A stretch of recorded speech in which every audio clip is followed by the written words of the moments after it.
Hello, friends, and welcome to another episode of Syracuse Sports. My name is Brent Axe, and it's always great to be with you on this podcast, but particularly on days like this, because this is my favorite pod to do. We have put the call out to our Syracuse Sports Insiders, and you can ask me anything, and certainly you did. Our Syracuse Sports Insiders brought it with some terrific questions, certainly some sports questions, but things outside of the sports realm as well, which we like to do once in a while. I mean, we focus on Syracuse sports, we do the post-game shows, and that's what we're here to do, to serve the Syracuse sports fan. But we all have other interests. We all have things we like to do, and that's one of the beauties of being a Syracuse Sports Insider is certainly your thoughts, your opinions, your analysis, your questions, the things you want me to ask Syracuse players and coaches, always there to do that for you. The latest breaking news and all the insight that you would want from us on Syracuse sports. But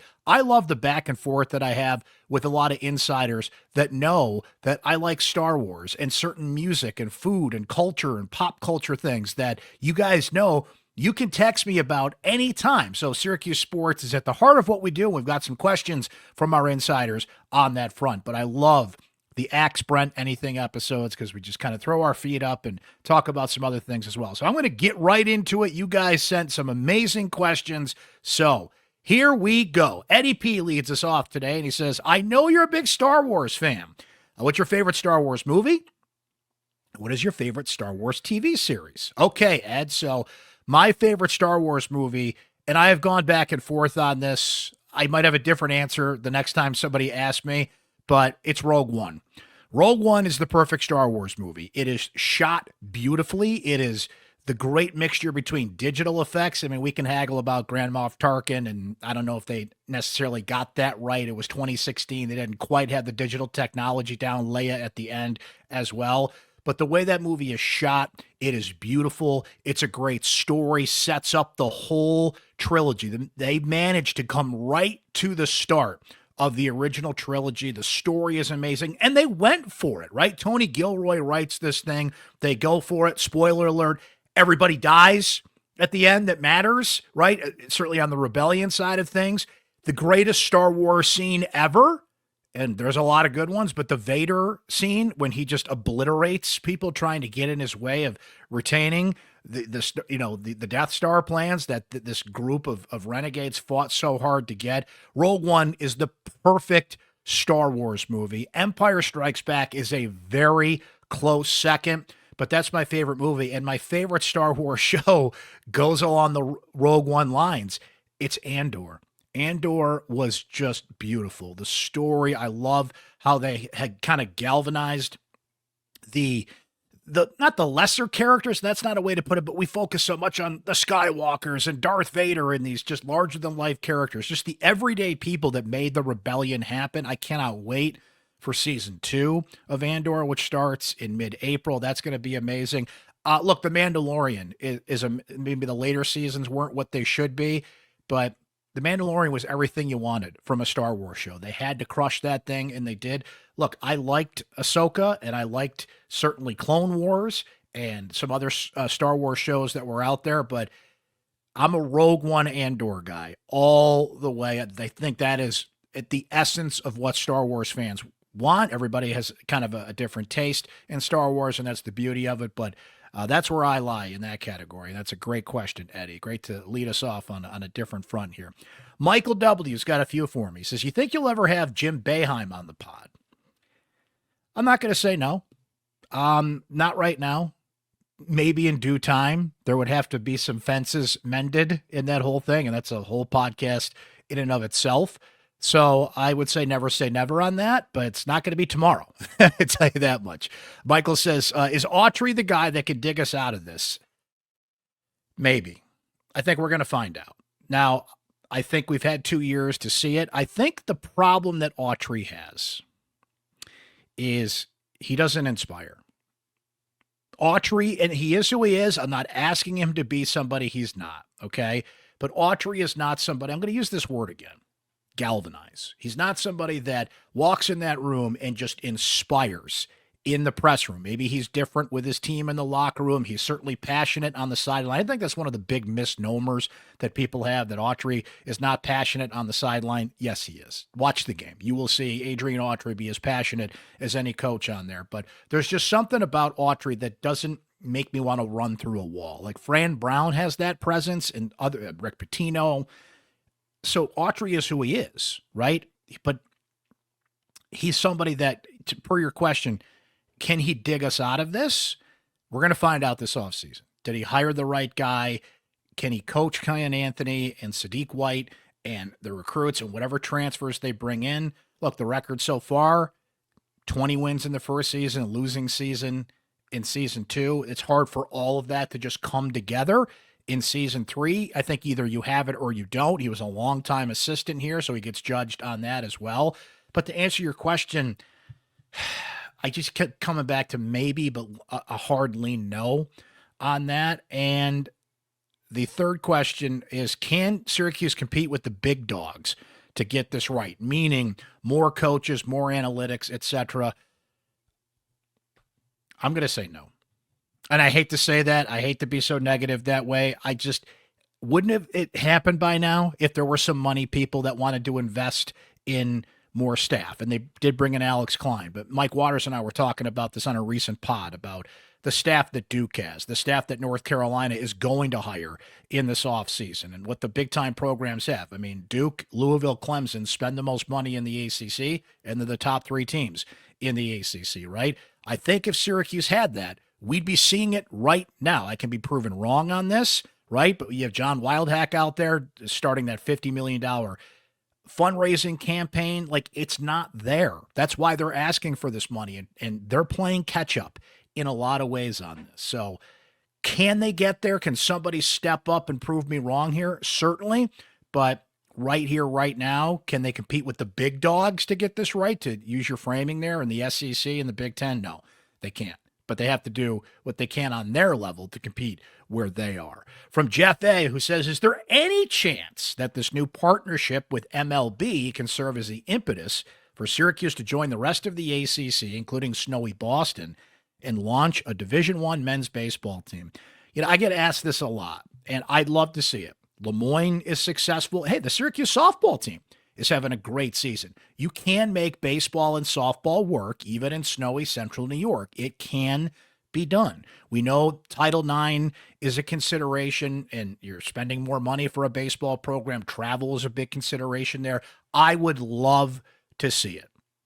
Just speaking generally, and Jeff brings this up. So the Major League Baseball Players Association and Syracuse University announced a new partnership recently, and a lot of that has to do with kind of post-career, and Newhouse is involved, but it's a step closer to the two being involved, and these things take money, and if somebody really appreciates the experience that they get at Syracuse, recognizes that Syracuse needs baseball and wants to help launch that, you know, the answer to all your questions is money.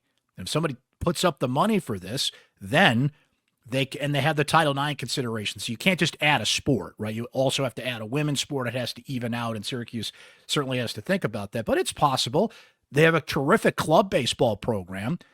So let's make it happen. I'm just tired of this. They can't do this. They can't do that. Can we just have baseball? Every other team in the ACC is baseball. And I think Syracuse needs to jump in that pool. I would love to have another spring sport to cover. Lacrosse is certainly the king of spring sports around here, but I would love to see it happen. Is that going to be the impetus for it? I hope so. Something has to light that spark, right? From Matthew, says, a question for Dr. X. Matt calls me Dr. X on the text line. Who do you think is the most dual multi-sport athlete to ever attend SU? I would say Jason Morris, although many would probably say Jim Brown. Look, Jim Brown is the answer to this question. Jim Brown excelled at everything. Football, basketball, track and field. He is widely considered to be one of the greatest lacrosse players ever. Jim Brown's the answer to this question. But Wilmeth Sadat Singh also has to be put on this list. I mean, Wilmeth Sadat Singh, the great story. I would look it up if many of you watching are certainly familiar with it. His name is up in the rafters. His number is up in the rafters at the JMA Wireless Dome. You would have to put him up there. A shout out to my guy, Charlie Lockwood, who was both a men's basketball walk-on and excelled at lacrosse. Donovan McNabb played football, and he rode the bench on the 96 Final Four basketball team, but was a big character on that team. I'm probably forgetting a couple of names here, but Jim Brown's the answer, right? But Will Misadat Singh certainly is like the 1A in that category for sure. Dan P., my guy, says, after a long Syracuse winter, what's your ideal warm weather vacation, destination, and activity? And Gary D asked a similar question, so I'm going to bunch these two up. Gary D says, name your 3 favorite best vacation places ever and your top 3 vacation places on your bucket list. So Dan and Gary with some tremendous questions. So Dan, to go back to your question, I've never been to the Bahamas. I've never been to Jamaica. I've never been to the Caribbean. I want to go to the Caribbean. Now, the issue, and it's not a huge issue, trust me, my wife would go, but my wife is not a lay on the beach person. That's my ideal vacation. Give me a beach, give me a book. I'm good. I'm a beach guy. I could sit on the beach all day. That's not my wife's thing, though. She likes to be more active, right? But man, believe it or not, I've never been to the Bahamas. So that also fits into Gary's question, okay? So my 3 favorite vacation places ever. Okay, number 1 is Australia. I went to Australia in 1995. It's kind of a unique story. My stepfather was in the World Police and Fire Games. He's an expert marksman. And we got to go. I was in high school. I was a junior in high school and got to go to Melbourne, Australia in February, which is summer in Australia. It was one of the most amazing experiences of my life. Getting to see Melbourne. We went in the outback. I ate some exotic food, including kangaroo. It's very beefy. It's kind of like pot roast. I can't remember if it was crocodile or alligator, which was terrible. I would not recommend eating that. I just had a ball. I had an absolute ball. Went to, it's not rugby. It's Australian rules football in a huge stadium, which was incredible. And it was one of the great experiences of my life. So Australia is up there. I love to go to the Adirondacks. I'm a big fan of Rainbow Lake. Shout out to Rainbow Lake, which is not too far from Lake Placid. But my family loves to go we try to get up there once a year. At some point in the Adirondacks, certainly we go a lot just to shoot in, do a hike, come back. But I love to spend a week up in Rainbow Lake, Lake Placid area. And I would say other than that, what else stands out? That's where we've taken a lot of our vacations. We took our daughter to Disney that was an intense 5 days, but I did enjoy, taking, how old was she? 5? I think that was great too. But you know what? When I was a kid, we used to go to Jersey a lot. My mom's from Jersey and I just loved the Jersey Shore. So I would put that in the list. Now the top 3 I'd want to go to. Number 1 is unequivocally Italy. Never been to Italy. I'm going to go to Italy. I have Italian roots and I want to explore those roots. And I will go to Italy someday. It will happen. And I can't wait, but that's at the top of the list. Number 2, I mentioned it already, would be the Bahamas or the Caribbean, Jamaica, something like that. And I would say number 3, Ireland. I want to go to Ireland and experience. I'm not Irish. I think it's a magical place. And I've heard so many great stories of people that have gone and experienced that. So I'm going to think of 4 or 5 more as we go here, Gary, but great question on that front. Jared G says, what are your thoughts on college sports turning into professional sports while asking the fans to pay for the salaries of these new professional sports leagues? I have mixed feelings on this, Jared, because for years I advocated for what essentially is not NIL as it is today, because they screwed that up, but NIL in some form. I argued for years on the radio and other places for name, image, and likeness, because I thought it was ridiculous it really started when the Ed O'Bannon case came into play, and it really demonstrated how these student athletes were being taken advantage of. And I said, this is an easy thing to do. If you do it right and some smart people sit down and you can compensate athletes for doing commercials, you sell their jerseys, they get a cut of it, right? There's a direct line here. This is not some shady deal that's going on that they're just getting paid to play. They're getting paid based on their name, image, and likeness. And then social media became a thing, and they could control their name, image, and likeness and should be able to make money off. And by the way, this is entrepreneurship. This is what you go to college to learn, how to make money. and if you can make money off your brand as opposed to the school taking all that money, why would you not encourage them to do that? But then, of course, they just turned on the fire hose in July of 2021 with no guardrails and screwed this up. And now it's pay for play. They are paid athletes, and I don't like that. I don't begrudge them getting as much money as they can. This is America, and if somebody wants to pay you $500,000 to come play college basketball at Syracuse, then hey man, go sign the check. I'm not somebody that pushes back against that, but there was a way to do this right, and they screwed it up. And that was what separated college from professional sports. Being a being a fan of college sports was a unique experience. There was a feeling to that. There was a separation. And you watch college sports because you're a fan of college sports. Professional sports is what it is. Now the lines have completely blurred, and I don't like that. And you can't put the toothpaste back in the tube. They screwed this up, and they had a chance to do it right, and now I can't say they'll never go back. They are trying to regulate it, but it certainly can't go back to what it could be.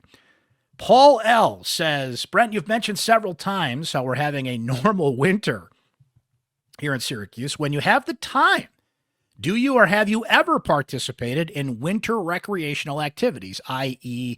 downhill skiing, things of that nature? Not a lot, Paul.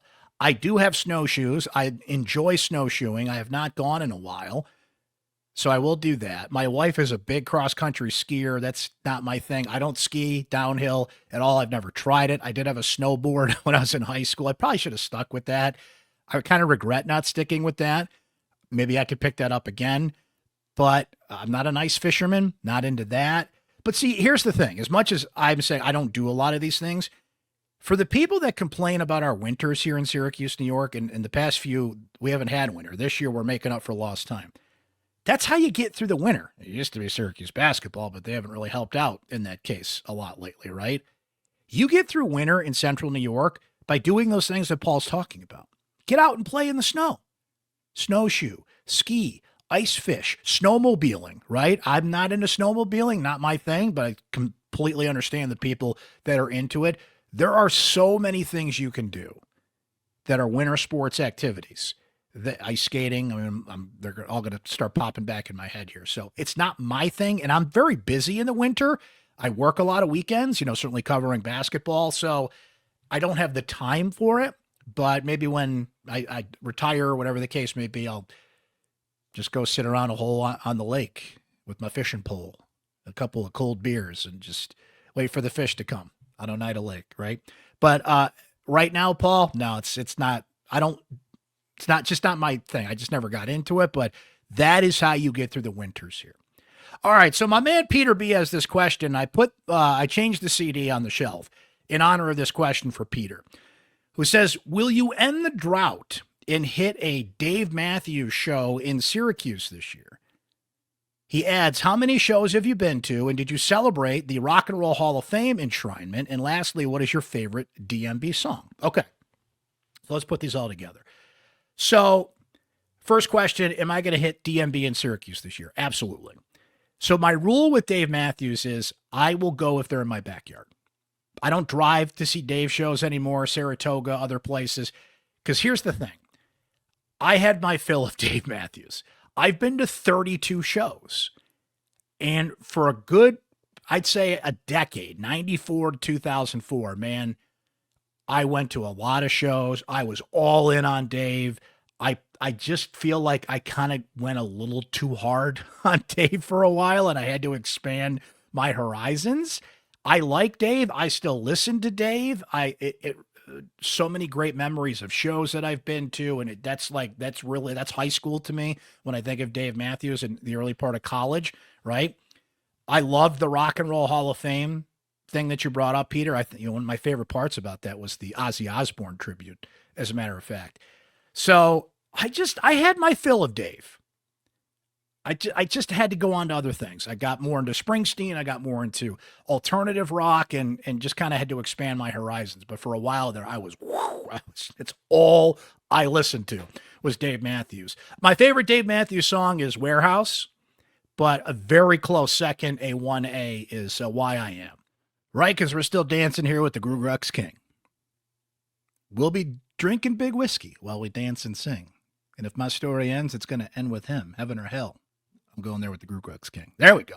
Little Dave shout out. From Che, who says, not for Fran Brown being a godsend, would John Wildhack be on the hot seat? Well, look, you got to get football right. As much as basketball is the prevalent conversation these days, if you don't have the right football coach and you don't make that decision the right way, because remember, Wildhack inherited Dino Babers.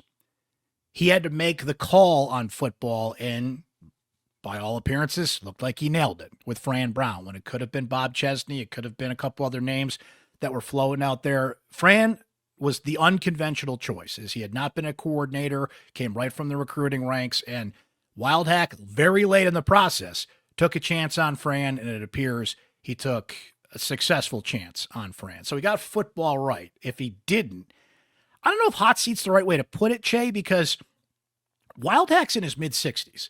I have no inside information on this. I'm just looking at it naturally. Wildhack's a lot closer to retirement than not. I'm not sure how long he wants to serve as athletic director, but we're in an interesting spot now where he has one more big decision to make, and that is the basketball coach. Adrian Autry is going to coach here next year. Wildhack, I'd be stunned if Wildhack fired him after this year, right? So that could be his legacy. As much as he appeared to get football right and left things okay there, he's got a $50 million fundraising campaign recently launched that he's got to oversee. He still has to transition Syracuse into the NIL era, which is going to be more regulated, as we noted, the house settlement and all those things that had to be lined up into place. He has hired some successful coaches. I think his hire of Felicia Leggett-Jack was a good one. They obviously did not have a great season this year. They're in the ACC tournament, but lacrosse has two great coaches and Gary Gade and Kayla Trainer at this point. They're not where they need to be financially in all this, so I think that's a check mark against Wildhack. But by all accounts, I don't think he'd be on the hot seat. I just think he would naturally work his way out, being at or near retirement age. So great question, though, great point, given that if he had not gotten football right, would he even still be the AD, right? Brian A. says, with Adam Weitzman working with Boeheim's Army this summer, do you think he and the administration are going to find a way to work together? I'd like to ask Adam that himself. We are efforting to have Adam on the pod, so stay tuned for that. That was an ugly breakup between Adam and the school and some people involved with the school that did not want Adam around anymore, so they'd have to mend some fences there. But Brian, per your question, the fact that he is still willing to work. Now, Boeheim's Army is not affiliated with Syracuse University. I mean, there's a lot of Syracuse names, of course, involved, but that's its own thing. TBT is its own thing. They're paid. And while Syracuse is involved in the brand, given the number of former Syracuse people involved in it, the fact that Adam wants to be involved in that, I think, shows that you can mend some fences, right? Now, I would say this. Adam Weitzman, I think, was a little early on the NIL game. I think if he was involved now with being able to directly pay athletes, then, okay, maybe we're having a different conversation here. But remember, he was in early. Nobody knew what the rules were, and it was still just a foreign concept to directly pay athletes. He did directly pay a couple of people, but Adam Weitzman was not giving as much money to the university and to NIL as people think. I think that needs to be said. Now, what he did in terms of the exposure and the celebrities he brought and the ability to attract attention to Syracuse and put them in a position to pay athletes at the time, again, very early in this NIL process, is noted. I feel like he could have brought some people back, Jesse Edwards notably, that Syracuse needed to make up the gaps on. Think of even a name like Dakota LaFew. They're a couple 100,000 apart from Georgia. I think Adam would be a name that could kind of throw that money down and be like, no, we're not going to let Georgia get that guy. We're not going to let West Virginia get Jesse Edwards. And you can come up with some other examples here. Kadari Richmond last year. Is he the guy that says, nope, don't let him go to St. John's. Here's the extra money. I do think it is possible, but that's still pretty icy at this point. KS, my guy, says, tell us about the presumed starting quarterback for next season, his experience, his skill level, etc. Now, I don't want to defer to another podcast, but Javon Edmonds and I, our new football writer, talked about this the other day. So I think Ricky Collins Jr. is the presumed starter. I don't think you go as aggressively into the portal and get a guy like Ricky Collins Jr. if he's not at least the favorite to start, especially considering you got a freshman in Luke Carney, you've got Michael Johnson Jr., who I don't think is going to win the job, and they're going to let him compete for it, certainly as a holdover from last year, and he has experience, and that's great. Certainly his dad's on the coaching staff, which helps, but Ricky Collins is much more athletic than Kyle McCord, doesn't have the arm strength of McCord, but can sling it. The issue with Ricky is he just doesn't have the experience. Now, he's only a freshman coming into a sophomore year, right? But if LSU wanted Ricky Collins, signed Ricky Collins, pursued him, right? Jaden Daniels is very high on Ricky Collins Jr. I think that's a ringing endorsement. I think you're going to see a different type of quarterback, more of a kind of a modern quarterback that you can use with his feet in addition to his arm, right? And somebody else has a question about this that we'll get to about can Jeff Nixon kind of adapt the offense to a Collins or to a Luke Carney? I think absolutely is the answer to that question. I think Jeff Nixon's a smart coach, and they kind of anticipated that, knowing they'd only have Kyle McCord for a year. But I think I can't wait to see him in spring ball. I don't really have a comparison for Ricky Collins Jr. at this point. I want to watch him in spring ball, and then it's just going to hit me. He looks like this guy, and then we can kind of answer that question a little better. Shout out to my guy, Nick, one of our more passionate Syracuse Sports Insiders, our official Vegas correspondent, who says, there is no shortage of restaurants here in Las Vegas, but some of my favorite Italian food is from Central New York. What is your go-to Italian restaurant in Central New York, and what's your order? Nick, you're going to make me pick a favorite here. We are so blessed. We are so in Syracuse, in Utica, Central New York, man, there is so much good Italian food here. We are so spoiled, right? Okay. Now, I hate to do this because I'm going to give you mine. I'm going to give you my answer, but I'm going to split this up. So I always tell people that coming from out of town or are just looking for a place to go to Delmonico's. Delmonico's on Erie Boulevard never misses. Never. The service is great. The food is great. The price is right. They've got the famous steak deal at Delmonico's, £1.50, to quote a great radio commercial, right? But the Italian food is amazing. Their linguine with the white clam sauce is, to me, the best in town. It's my go-to order there. But my favorite, if we're being honest here, is Sant'Angelo's. Sant'Angelo's in Liverpool. Shout out to them. In my standing order, pretty boring standing order here, but it's the chicken parm. I mean, you go to a good Italian restaurant, that is the test of a great Italian restaurant. But listen, and I'm leaving some people out here. There's some obvious ones, right? Postabilities. You got to go to Postabilities. Joey's. Love Joey's. And again, I'm going to leave some names out here, so I feel bad. But you asked, that's my answer. It's very hard to answer that because we are so blessed. We are so blessed with so much great Italian food here in Central New York. And shout out to all of them. You guys are all amazing, and you know I love you, and I patronize a lot of them. But that's what Ask Brent Anything's about. You got to answer the tough questions there. Michael Antonio says, what's your take on the realistic draft positions for our football players? He's mentioning, of course, the Syracuse guys up for the draft. Okay. Kyle McCord, day 2. I think round 2. LaQuint Allen, I think he's a 5th round guy.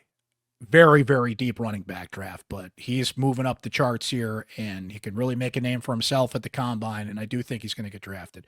Aronde Gatson Jr. is going to get picked in the 3rd round. Jackson Meeks, I think, will slip into the 7th round, but will get picked. And the fact he's not at the combine, I think, is a bad choice.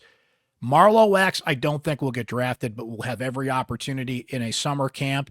Justin Barron, I think, could sneak into the 7th round, but I don't think will get drafted. And Fidel Diggs, boy, he had one of the fastest 40 times at the combine, which is only going to help him. I think he's a 6th round pick. There you go. Kevin H. says, I think it would be interesting to hear any stories you might have for when you were just starting out in the media business, getting yelled at by an interviewee, starstruck story, something like that. Okay, so Kevin, here's the story I came up with. When the Buffalo Bills used to have training camp at Fredonia, one of my first media assignments was to go cover that. So I'm working at WIBX Radio in Utica, New York. And I'm talking to Brad Davies. Shout out to my guy, Brad, still a very good friend of mine to this day. And it just hadn't really occurred to me that I'm working at a professional radio station and I can get a media credential to cover the Buffalo Bills. So Brad says, hey, man, get a credential. Take the station van. Go up there. Get sound, right? Like, talk to the Bills. Let's do this thing. And I'm like, all right. So these are the latter days of Marv Levy, still coaching the team. And I go to Bills training camp and do the whole thing. And I'm walking through one of the boy, I can't remember Fredonia, but it was just one of the dorms, one of the buildings. And I'm walking up this hallway. And here comes Marv Levy. Now, you guys know I'm a lifelong, passionate Buffalo Bills fan, right? So it's just me and Marv. And you got to remember, I'm 18 at this time, just starting out in the business. And I see Marv. And I just go into fanboy mode. And I say, Mr. Levy, I'm a huge Buffalo Bills fan. It's an honor to meet you, sir. Can I have your autograph? Marv Levy looks at me kind of weird. And he puts his hand on my shoulder. And he says, not right now, son. And I, what? What? How dare you? Here I am, the idiot who forgets he's got a press credential on. You can't ask for autographs when you're wearing a press credential, and they can't give autographs to the media. So I always just, in hindsight, I'm like, how embarrassing is that I just forgot that I was there as a media member, and I'm starstruck by Marv Levy, and he was only doing what he's supposed to do, and he was kind about it. I said, not right now, son. And I'm like, oh yeah, I can't do that anymore. I can't ask for autographs. I still get starstruck by a number of people, don't get me wrong, but that was a great lesson early on in my career for sure about what exactly it is that you do. Michael M., I brought this up a minute ago. Do you think that Jeff Nixon has the capability to scheme differently to accommodate the skill sets of the pocket passers that Syracuse has? My answer to that is unequivocally yes.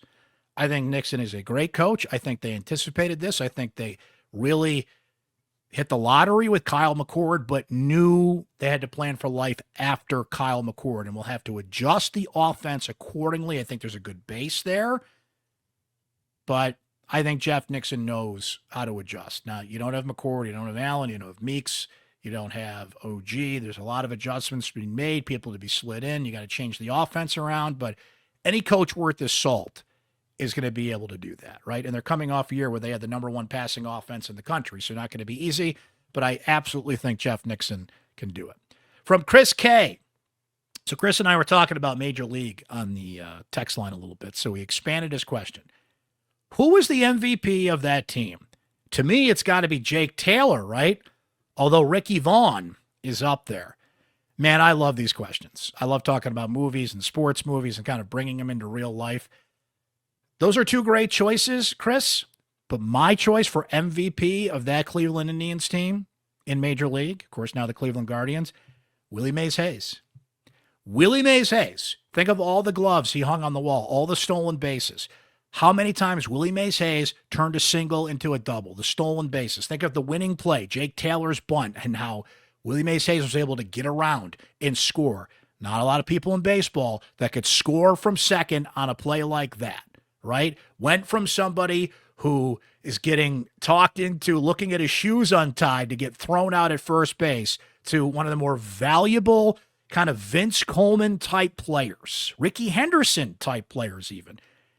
Willie Mays Hayes had to recognize that he was not a power hitter, that this is what he did, and he excelled at it. And to me, he's the MVP. I mean, Jake Taylor certainly was the clubhouse MVP. There's only one thing left to do, win the whole bleeping thing, right? Going Dorn, saying, you take another play like that, I'm going to shove him down your throat, right?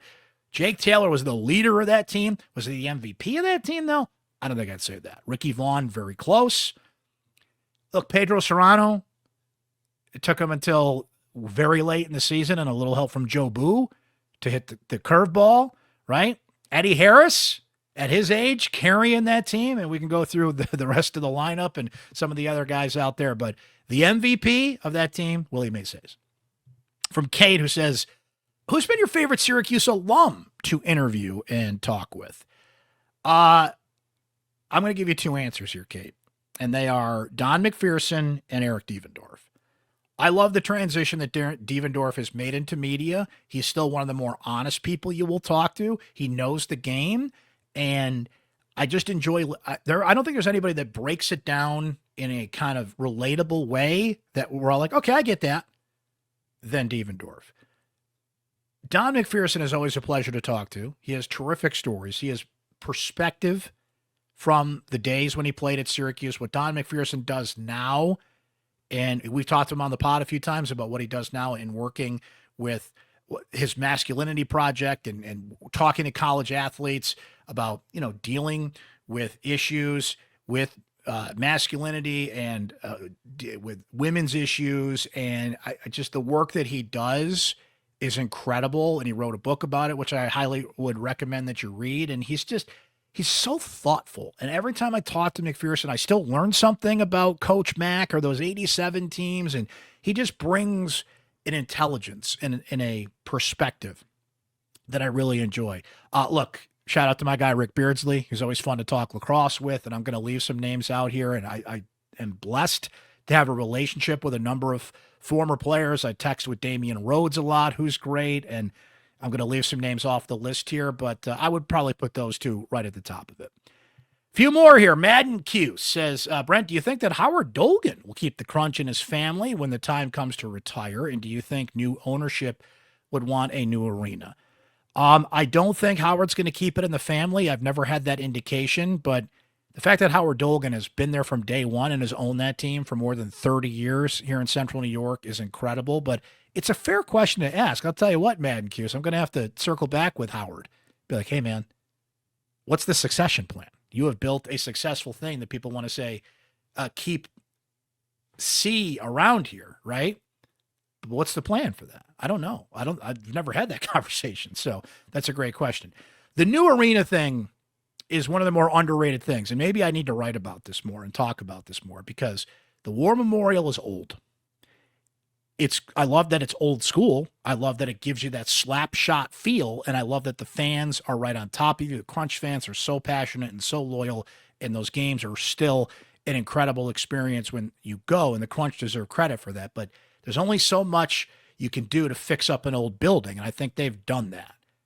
But Syracuse deserves a modern downtown arena that can not only host the Crunch, but can host concerts, can host events, and you have the On Center, of course, right across the street.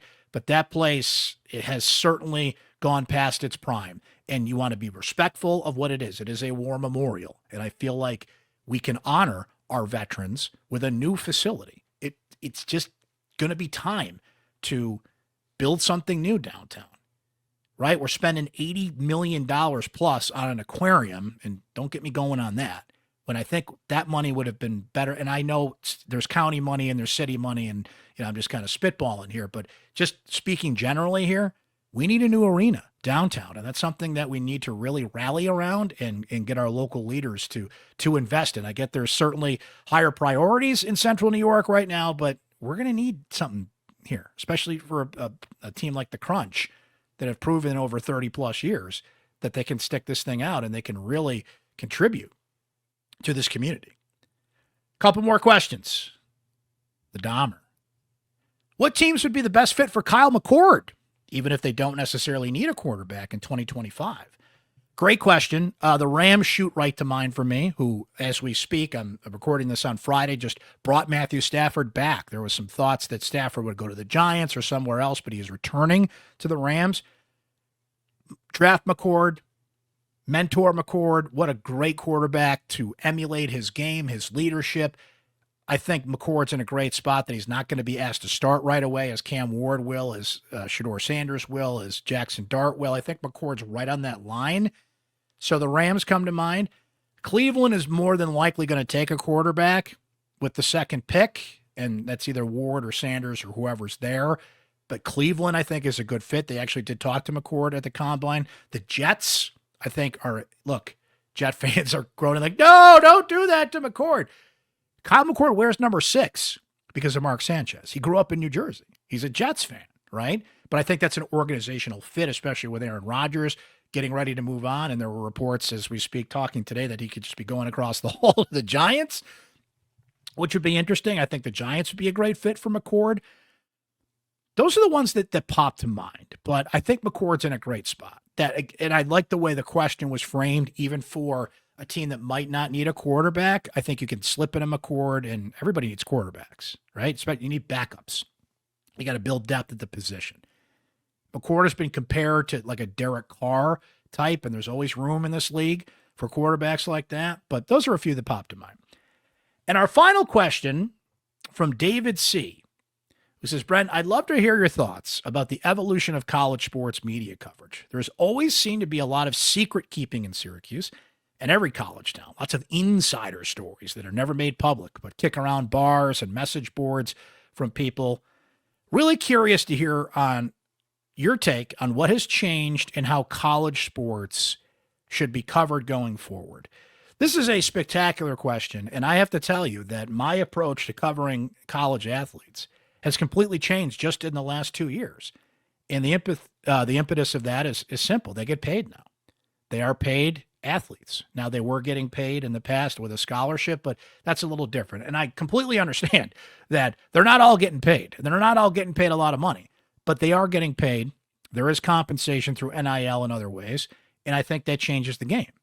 Now, I've always treated athletes at Syracuse like they are professional athletes. You are asked to pay to watch these athletes play their respective sports in a lot of cases, football, basketball, lacrosse, notably. If you have to pay to park and to buy tickets and to get concessions and they are making money off you, and that money now can, in a sense, flow directly to the athletes, then I'm going to treat you like a professional.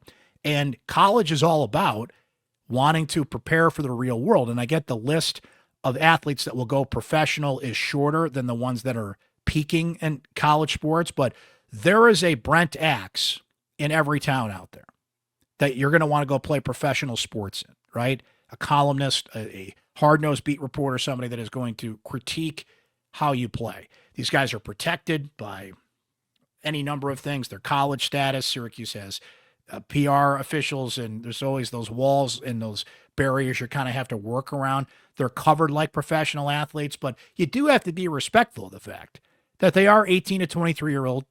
I don't want to say kids, because I don't think they're kids. I think they're young adults. It's funny. When they do well, they're young men and young women. But when there's flaws, something goes wrong, they lose, they're kids. It's great how they get to pull that out, right? Sometimes these student athletes don't even come out when they lose games, just because they lost a game. And I'm like, can we grow up a little bit here? These are 18 to 22-year-olds that are learning how to deal with the real world. They can come and sit at a podium or come in a locker room and talk after they lose, which is why I love the fact that Syracuse basketball is an open locker room, because win or lose, they're there. Now, the football players do come to the podium mostly after they lose, but there's some sports. This recently happened with lacrosse. Syracuse loses to Harvard, and Gary Gate is sitting at the podium by himself. It's like, well, where are the players? Like, you have to have accountability here, and you have to sit there, win or lose, right? So, but per your question, David, they get paid now. And let me give you a good example about things that people whisper about and these things, right? Because there's just more outlets for people to post, well, I've heard this, and I know this, and I have an insider. I have to be careful about that. I'm still somebody that works for a professional news organization, and I can't just throw stuff against the wall, right? It has to be vetted. It has to be sourced. It has to be credible, right? So on that note, look at a guy like Chance Westry. Chance Westry comes to Syracuse, and the reports about why Chance has not played have been worded in a vague way. There's no specifics here. Like, we know that Donnie Freeman has a foot injury. We had foot surgery. That's going to keep him out. Now, that was a little kooky for a while because he was day to day and that whole thing. But eventually it all kind of pans out, and we know what the injury is. We don't know what the deal is with Chance. They've been very vague with that. Is it a physical injury? Is it a mental situation? He's had some physical injuries in the past. But the thing is, there are certain things we don't need to know. If they choose to disclose that is completely their choice, and I respect that. But as much as you are being asked to pay to watch these athletes and all the things that I just said, you have to be respectful. of certain lines that, and I don't know anything here specifically, I'm speaking generally here, but we don't have to know every vivid detail about the lives that these athletes live. Now, I think if it's something that is of public record, it is of something that the public deserves to know. Certainly if it's a legal situation, then yeah, all bets are off here. But there are personal situations that we just don't need to know. So why is Chance Westry not playing basketball right now? I mean, frankly, do we need to know all the details? I think Syracuse and Chance, to an extent, just to use this as an example, I think that the more you can disclose, the better, because the less you disclose, the more it opens itself up to speculation, and you don't want that. I think it behooves you to disclose these things as much as you can, but we're not owed anything. We're not owed anything in terms of knowing everything there is to know, and that falls under the question that David asked. But look, the game changed when they started getting paid. So if you're especially if I'm dealing with somebody who I know is getting paid, I'm going to treat you like a professional athlete. I'm going to treat you like a mercenary because, I mean, just to use an example, and I don't mean that in a negative connotation, but look at Eddie Lampkin. Eddie Lampkin's, 22, comes to Syracuse, one final year of eligibility, clearly a paid athlete. He didn't come, if he's getting an education, and Eddie's a great example of somebody who is learning about life. He's got a side business. He wants to get into the restaurant business. He is fully taken advantage of the opportunity that was presented to him at Syracuse to get engaged with the community, engage the fan base. I think that King Joseph Edwards is another great example of this. The athletes that choose to engage the community, be a part of the community, and not just because they're getting paid to do it, because let's be honest, there's an NIL entity here that pays these athletes to do community work. And I don't know if I agree with that philosophy, but that's a different conversation for a different day. I think you're going to do community service. You do community service, not because some NIL outlet's paying you to do it, but some good comes of it. So I'm not going to haggle with it too much. But Eddie Lampkin, at the end of the day, was paid to come play basketball at Syracuse. The opportunities he took from that to engage with the community and kind of better his life in the things that he wants to do after basketball. Fantastic example of how NIL can be done right. But I treat Eddie Lampkin like a paid pro because that's what he is. Yes, technically he's in college, but so does that mean I treat Eddie Lampkin different than I do, say, Jaquan Carlos? In a way, yeah. In a way. Like, there's not a blanket answer to this. You kind of have to treat them as they come. But the fact that they get paid now has completely changed it, David. And you're right. There's a lot of stuff that gets tossed around on message boards. People talk about at bars. There's so many outlets now that you can just spitball about stuff. I don't have that luxury, and frankly, I shouldn't, right? If I'm going to report something in a public setting, whatever that setting's going to be, there's so many these days, I have a responsibility to make sure that's as accurate as I can possibly get it, and it's well-sourced, and it's something that you can trust, right? But I get it. I hear what you're saying. And it can be frustrating. There's certain secrets about certain players and certain teams that everybody knows. And then when it finally becomes public, it's like, well, that's old news. Everybody knew that, right? Because people talk, right? But that's a spectacular question because in so many ways, the lines have never been more blurred on that. And it makes my job interesting. There's no question about that. You guys are awesome. You guys are amazing. This is why I love doing this pod, because your questions are incredible. And we covered a lot of ground there. And that is the great benefit of being a Syracuse Sports Insider. So I hope that the next time we do the Ask Brent Anything pod, not only our current subscribers and those that have been around for a while, let's get some new faces around. To our Syracuse Sports Insiders that are out there now. Tell your friends, tell your family, tell everybody that maybe hasn't signed up yet. Oh, I've heard about that thing. And people come up to me at games all the time. It's like, I got to sign up for your insider thing. Yes, you do. Yes, you do. It's just $3.99 a month. You can try it free for 2 weeks. And this is one of the great perks of being a Syracuse Sports Insider is you can ask me anything, anytime, not just on the Ask Brent Anything episodes of this podcast. But thanks for your great questions. Please subscribe, Spotify, Apple, YouTube, wherever you get your podcasts. So when a new episode of Syracuse Sports pops up, you know it is there and you can listen and watch on demand. Thank you so much, guys. We'll talk to you next time here on Syracuse Sports.